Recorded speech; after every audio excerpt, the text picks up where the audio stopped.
Hello and welcome back to our study of Peninei Halacha, the teachings of Rabbi Eliezer Melamed Shlita.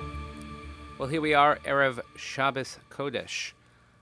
This is an exciting Shabbos because this is when the world catches up to one another, however you want to look at it. But here in the diaspora, we're reading Parashios Chukas Balak, and in Eretz Yisrael, reading only Parashas Balak. So that means that we're going to be aligned once again as far as the Parashios go.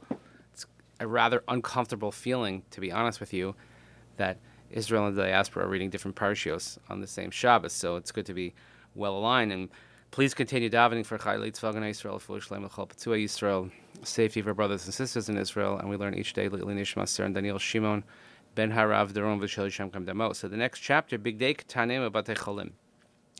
Bigadim Shel Tinokos Sheragilim L'Tanefes Bigdeihem Einem B'Chal HaIsar. So if you have youngsters at home, toddlers, infants, whose clothing gets soiled quite regularly, these are not included in the prohibition when we're talking about laundering during the 9 days. And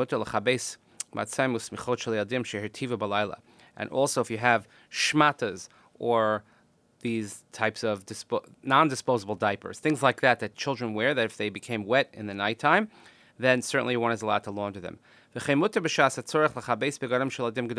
even if you have older children, there are certain instances when it's a case of great need that you would be allowed to launder them. Because when you're cleaning the children's clothing, there's no simcha in that whatsoever. Matter of fact, it might even be the opposite. But since they get dirty so regularly, unlike adult clothing, then it may be in certain instances, certainly when you need to, you would be allowed to wash during the 9 days. But if you're already putting the children's clothing in the machine, then you can't, well, I'm doing a load already, let me just throw on the adult clothing as well. That's not allowed.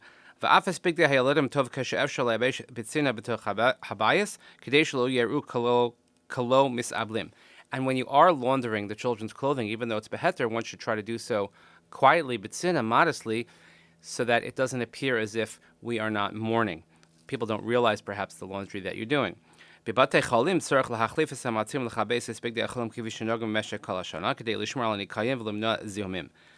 one is in the hospital or in an instance where someone is sick and you have to change the sheets regularly because of hygiene, germs, etc., certainly one should launder them, change them as you would all year round. Let's say you have a guest house or in a hotel, then you're certainly allowed to change the sheets and the towels if you have new guests that are coming, because nobody wants to use someone else's sheets and someone else's towels. But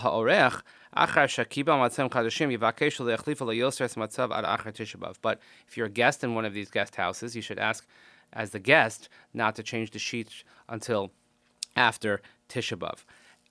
In note 14 here, this is a brief halacha, an interesting note. It says, someone whose business is laundering. Even if your personal minhag is the stringent minhag not to do laundry,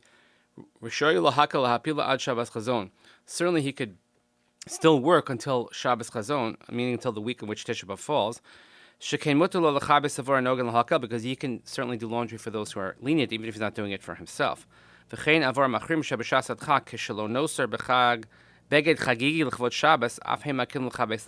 those who are machmir, in some instances, they would be allowed. And he says also further that those, if you're doing laundry for, let's say, hospitals or hotels, you could even do laundry in the week in which Tisha B'Av falls. And he says also you could do laundry for non-Jews as well. And we have to make sure that there's no issue of maris ayin, that people are thinking that you're doing it for Jewish people. Again, so the point is that there are instances in which it would be permitted. Certainly if it's one's parnasa, if it's one business, then as so not to lose money, one would be allowed to do laundry. But generally speaking, we as regular common adults, we don't do laundry during the 9 days. So that brings us to a conclusion of our another week of learning. Thank you for joining us. Please continue davening for Chayei Tzvagan Yisrael, for Shalom L'Chol Petzua Yisrael, safety of your brothers and sisters in Israel. Wishing everybody a restful and peaceful Shabbos ahead. Thank you so much for joining us. We'll see you here next week. Shabbat Shalom.